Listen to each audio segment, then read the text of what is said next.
So what do you understand from what you just saw? 3 individuals were getting ready for school or college. There was a guy being chased through the forest. And then obviously we sort of go back 3 hours to how the day started. Suspicious things going on. Obviously something happened. Well, it starts off as like a bit of an action scene. Sort of attacking the other one. So I guess in some sense the boys must fall out. Resulted in hitting someone over the head with some wood, so obviously something bad happened. What do you think the roles of each character was, or what relationship did they have between them? Well, At the start, Ashley was being chased by Michael, so I assumed Michael was the bad guy. I think they're all just a group of friends. They were just 3 mates, I think. We're all like friends at first. They're all good friends. Yeah, I guess that like Michael and Ashley were the main sort of characters within the film, and then Connor is sort of like playing a part in it, but he's obviously not got as big a role. He's more sort of helping the storyline. A twisted story about 3 friends. What genres do you think were represented, and how do you know? Action film, I guess. In terms of the idea that you've got somebody with the blueprints of like the dark room, action or action thriller, because I did jump. probably more thriller. Action, because there was running. Action in some respects.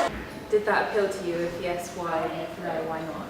Yeah, it was engaging. I'd certainly watch the rest of it to find out what happened. Yeah, because I like jumpy stuff. Yeah, it did. Quite exciting. Interesting flashback films when you want to know what happened. Because obviously it has like almost like a comedy, happy feel to it at some points, as well as being action, so you're not sort of getting overwhelmed by the genre. I'd definitely be intrigued as to say what happened within those 3 hours, up to the point where somebody was hitting somebody over the head and there was a chase sequence through the woods, definitely. Yeah, I think the way in the trailer it started with the attacking, and then it went to sort of back to where they were friends, sort of made it look like it had a good plot to it and was interesting. It did appeal to me. I think I'd quite happily watch it. I want to know more. I want to know what's happened now. One thing that you didn't really like so much about it? Possibly the length of time we just spent watching them just getting up. That was quite sort of still action-wise. There's really much I didn't like. It was hard to be fair.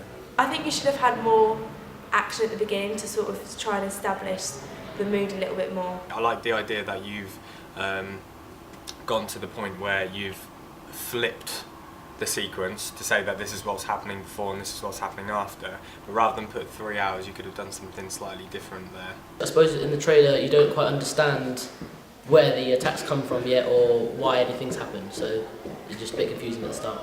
I didn't really understand how they got from going to school or whether they were going to running in the woods. Would you watch on from what you've just seen? Yeah, I wanted to.